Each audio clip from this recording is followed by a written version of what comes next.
నమస్కారం.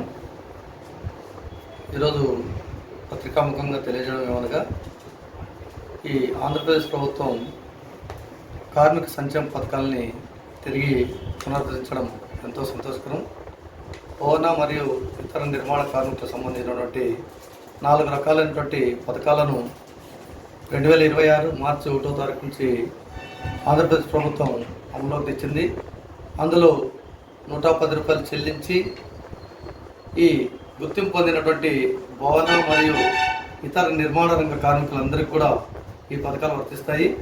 ఇందులో భాగంగా ఈ సహజమరణానికి 60,000 రూపాయలు, అంత్యక్రియలకు 20,000 రూపాయలు, అదేవిధంగా ఈ కార్మికుడి యొక్క కూతురు కానీ భార్య కానీ 2 కానుకల వరకు 20,000 రూపాయలు 20,000 చొప్పున ప్రభుత్వం అందిస్తుంది. అదేవిధంగా కార్మికుని యొక్క కూతురు పెళ్లికి, కార్మికురాలు కానీ కార్మికుని యొక్క కూతురు పెళ్లికి 40,000 రూపాయలు వివాహ కానుకగా ప్రభుత్వం అందిస్తూ ఉంది. కావున ఈ రాయదుర్గం మరియు కళ్యాణదుర్గం, ఇక్కడ కళ్యాణదుర్గం రెవెన్యూ డివిజన్లో వస్తుంది మంది, అయితే రాయదుర్గం సర్కిల్ ఇది. కళ్యాణదుర్గం రెవెన్యూ డివిజన్లో ఉన్నటువంటి అందరు ప్రజలకు తెలియజేయడం మూలంగా భవనం మరియు ఇతర నిర్మాణ రంగంలో గుర్తింపు పొందినటువంటి కార్మికులందరూ కూడా ఈ పథకాలు సద్వినియోగం చేసుకోవాలి.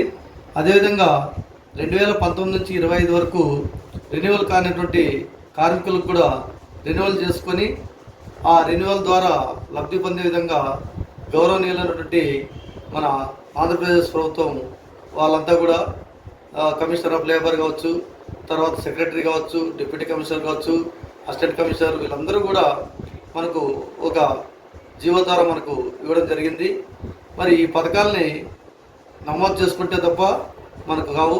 1/3/2026 తర్వాత డెలివరీ అయినటువంటి అంటే రెన్యువల్ కరెక్ట్గా ఉండి ఖచ్చితంగా నిర్మాణ రంగ కార్మికుడు అయితేనే ఈ అమలు అవుతాయి.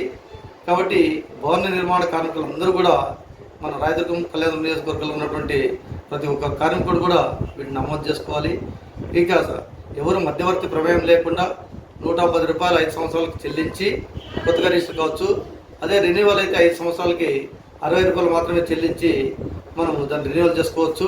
18 సంవత్సరాల నుండి 60 సంవత్సరాల వరకు ఉన్నటువంటి ప్రతి ఒక్క కార్మికుడు ఈ పథకానికి అర్హులు. అదేవిధంగా మరొకగా అసంఘటిత రంగంలో పనిచేస్తున్నటువంటి కార్మికులకు ఈ శ్రమ్ పథకం ద్వారా 2 లక్షల రూపాయలు ప్రమాద బీమా కల్పించడం జరిగింది. అదేవిధంగా 60 సంవత్సరాల వరకు, అంటే 18 సంవత్సరాల నుంచి 40 సంవత్సరాల వరకు ఉన్నటువంటి కార్మికులు, అసంఘటిత రంగంలో ప్రతి ఒక్క కార్మికుని కూడా ప్రధానమంత్రి శ్రమయోగి మాన్ధన్ యోజన పథకం కింద 3,000 రూపాయలు పెన్షన్ ఇచ్చేటువంటి పథకానికి కూడా శ్రీకారం చుట్టడం జరిగింది. కావున ఒకటి భవన నిర్మాణ కార్మికులకు 4 రకాలైనటువంటి పథకాలు, ఒకటి ప్రసూతి సహాయము, సహజ మరణము, అంత్యక్రియలు, వివాహ కానుక, ఈ 4 వస్తాయి భవన నిర్మాణ కార్మికులకు. అసంఘటిత రంగంలో ఉన్న కార్మికులకు ఈ శ్రమ్ మరియు పిఎంసి ప్రధానమంత్రి శ్రమయోగి మాన్ధన్ యోజన అనేటువంటి పథకాల ద్వారా వస్తుంది. కావున ఈ పథకాలని సంబంధిత సిఎస్సి సెంటర్లో ప్రధానమంత్రి శ్రమయోగి మాన్ధన్ యోజన, ఈ శ్రమ్ 2 సిఎస్ సెంటర్ కానీ నెట్ సెంటర్లు చేసుకోవచ్చు. కార్మిక పథకాలు BOCW అంటే బిల్డింగ్ మరియు ఇతర నిర్మాణ కార్మికులు ఇక సహాయ కార్మిక అధికారి కార్యాలయం రాయదుర్గానికి వచ్చి అప్లికేషన్ స్వయంగా ఫిలప్ చేసి సంబంధిత డాక్యుమెంట్లు ఇచ్చినట్లయితే అదే రోజే 110 రూపాయలు చలానా కట్టించి వాళ్ళకి అదే రోజు కార్డు జనరేట్ చేసి ఇస్తాము.